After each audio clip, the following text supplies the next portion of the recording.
then good. Right? Then the third level. Suppose you are a scientist. Atom is indivisible. Is that right or wrong? Wrong. Correct? Atom is indivisible is a wrong statement. Atom is indeed divisible. But did that statement help science to progress? It was the stepping stone for the next level of science to go. So for a scientist, you can be wrong, but it has to be for the right reason. But the fourth level is an academic physician.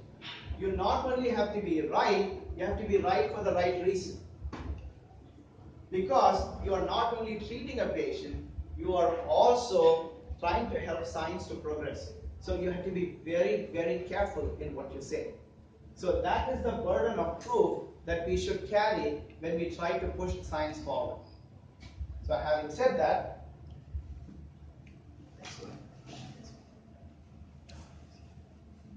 so we start with Dr. Hans Selye, who started this concept of stress. In the 1930s, he was trying to discover various endocrine, various hormones. So he wanted to discover some ovarian hormone. He took this hormone, ovarian extracts, and he started injecting mice. And whatever thing he was injecting the mice, he was saying the same response repeatedly, again and again and again. The mice were doing the same thing. So when this happened, he said, he called it as a generalized adaptation response. Or he said the mice were undergoing stress. So that's the word he threw. Now, how many of us have learned physics in high school? All of us, right? So what is stress? Is it the input or is it the output?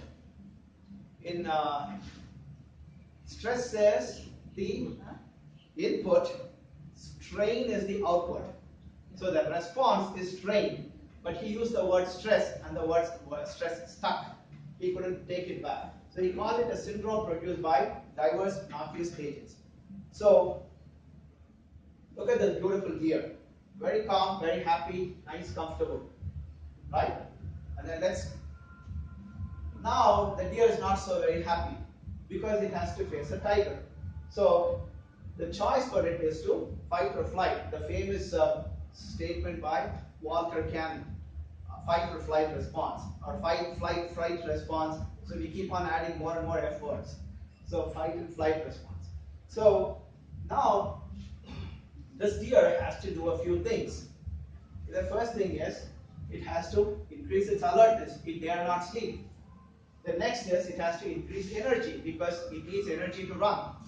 Right? Third thing, that energy has to go to the right place. It has to go to the muscles. And then fourth, it has to turn off unwanted processes. Do you think the deer has time to think about reproductive cycle at this time? Right?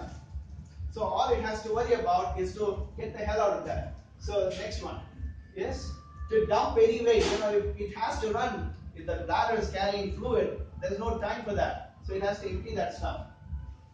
It has to anticipate blood loss, obviously.